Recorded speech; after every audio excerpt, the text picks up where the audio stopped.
MG road, brigade ರೋಡ್ನಲ್ಲಿ ರಾರಾ gang.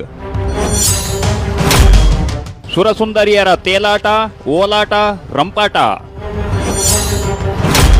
Mid ನೈಟ್ನಲ್ಲೇ ಶಾಕ್ ಕೊಟ್ಟ ಸೆಂಟ್ರಲ್ ಪೊಲೀಸ್. ಬೆಂಗಳೂರು ಪೊಲೀಸರು ಮಿಡ್ ನೈಟ್ ಆಪರೇಷನ್ ಮಾಡಿದ್ದಾರೆ. ವಿದೇಶಿ ಪ್ರಜೆಗಳ ಅನೈತಿಕ ಚಟುವಟಿಕೆಗಳ ಮೇಲೆ ದಾಳಿ ನಡೆಸಿದ್ದಾರೆ. ಕೇಂದ್ರ ವಿಭಾಗ ಡಿಸಿಪಿ ಶ್ರೀನಿವಾಸ ಗೌಡ ನೇತೃತ್ವದಲ್ಲಿ ಎಂಜಿ ರಸ್ತೆ, ಬ್ರಿಗೇಡ್ ರಸ್ತೆ, ಚರ್ಚ್ ಸ್ಟ್ರೀಟ್ನಲ್ಲಿದ್ದ ವಿದೇಶಿಗರ ಮೇಲೆ ಏಕಕಾಲದಲ್ಲಿ ದಾಳಿ ಮಾಡಿ 25 ವಿದೇಶಿಗರನ್ನ ವಶಕ್ಕೆ ಪಡೆದಿದ್ದಾರೆ. ರಸ್ತೆಯಲ್ಲಿ ನಿಂತು ಗ್ರಾಹಕರನ್ನು ಸೆಳೆಯುತ್ತಿದ್ದ ವಿದೇಶಿ ಪ್ರಜೆಗಳ ಮೇಲೆ ಕಣ್ಣಿಟ್ಟಿದ್ದ ಪೊಲೀಸರು ತಡರಾತ್ರಿ ದಾಳಿ ಮಾಡಿದ್ದಾರೆ.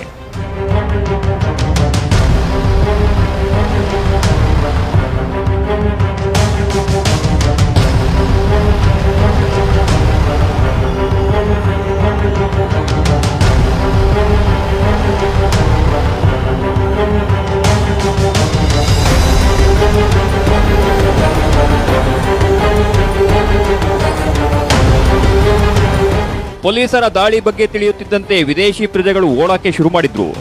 ರಸ್ತೆಯಲ್ಲಿ ಎದ್ನೋ ಬಿದ್ನೋ ಅಂತ ಓಡಿದವರನ್ನ ಕೇಂದ್ರ ವಿಭಾಗ ಪೊಲೀಸರು ಚೇಸ್ ಮಾಡಿ ಹಿಡಿದ್ರು. ಮಹಿಳೆಯರು, ಪುರುಷರು ಸೇರಿ ಒಟ್ಟು 25ಕ್ಕೂ ಹೆಚ್ಚು ಆಫ್ರಿಕನ್ ಪ್ರಜೆಗಳನ್ನ ವಶಕ್ಕೆ ಪಡೆದ್ರು.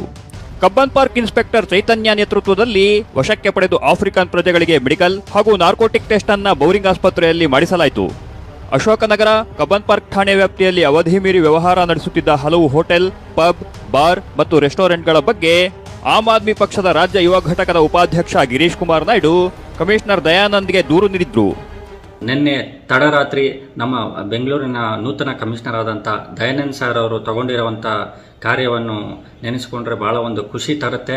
ಯಾಕಂತ ಹೇಳಿದ್ರೆ ಬೆಂಗಳೂರಿನಾದ್ಯಂತ ಇರುವಂಥ ಕಾನೂನನ್ನು ಉಲ್ಲಂಘಿಸುತ್ತಿರುವಂತಹ ವಿರುದ್ಧ ನಾವು ಹೋಗಿ ಬಿಳ್ಳುಗುಳ ಸಮೇತ ಹೋಗಿ ಅವರಿಗೆ ಲಿಖಿತ ಮೂಲಕವಾಗಿ ಕಳೆದ 10 ದಿವಸಗಳ ಹಿಂದೆ ಅವ್ರಿಗೊಂದು ಕಂಪ್ಲೇಂಟನ್ನು ಕೂಡ ದಾಖಲಿಸಿರ್ತೀವಿ.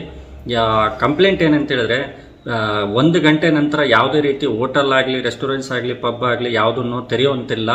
ಯಾಕಂದರೆ ಅಲ್ಲಿ ಸುರಕ್ಷತೆ ಒಂದು ದೃಷ್ಟಿಯಿಂದ ಹೇಳಿ ಈ ಒಂದು ಕಾನೂನನ್ನು ಆದೇಶ ಮಾಡಿರ್ತಾರೆ ನಮ್ಮ ಆಯುಕ್ತರಾದಂಥವ್ರು.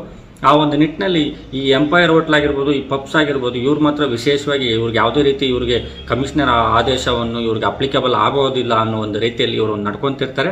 ಆ ಒಂದು ನಿಟ್ಟಿನಲ್ಲಿ ನಾವು ಹೋಗಿ ಸರ್ ಈ ರೀತಿ ಆಗ್ತಿದೆ ಅಂತೇಳಿ ಸುಮಾರು 2 ರಿಂದ 3 ಬಾರಿ ಅವರಿಗೆ ಕಂಪ್ಲೇಂಟನ್ನು ನೀಡಿದ ಮೇಲೆ ನಿನ್ನೆ ಅವರು ಕ್ರಮ ತಗೊಂಡು ಸರ್ವರಿಗೂ ಒಂದೇ ನ್ಯಾಯ ಅಂತೇಳಿ ಒಂದು ಇವ್ರು ಮಾಡಿರುವಂಥ ಕಾರ್ಯವನ್ನು ನೆನೆಸ್ಕೊಂಡು ಭಾಳ ಒಂದು ಸಂತೋಷ ತರುತ್ತೆ.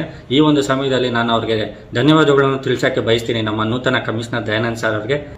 6 ಜನ ವಿದೇಶಿಗರು ಡ್ರಗ್ಸ್ ಸೇವನೆ ಮಾಡಿರುವುದು ವರದಿಯಲ್ಲಿ ದೃಢಪಟ್ಟಿದೆ. ವಶಕ್ಕೆ ಪಡೆದವರಲ್ಲಿ 2 ಆರೋಪಿಗಳು ವೀಸಾ ಅವಧಿ ಮುಗಿದ ಬಳಿಕವೂ ಸಹ ಬೆಂಗಳೂರಿನಲ್ಲಿ ವಾಸ ಮಾಡ್ತಿರೋದು ಬೆಳಕಿಗೆ ಬಂದಿದೆ. ರಾತ್ರಿ ಪೊಲೀಸರ ದಾಳಿ ವೇಳೆ ಒಬ್ಬ ಆರೋಪಿ ಪೊಲೀಸರ ಕರ್ತವ್ಯಕ್ಕೆ ಅಡ್ಡಿಪಡಿಸಿದ್ದರಿಂದ ಪ್ರಕರಣ ದಾಖಲಿಸಲಾಗಿದೆ. ಈ ಬಗ್ಗೆ ಕೇಂದ್ರ ವಿಭಾಗ ಡಿಸಿಪಿ ಶ್ರೀನಿವಾಸ ಗೌಡ ಮಾಹಿತಿ ನೀಡಿದ್ದಾರೆ.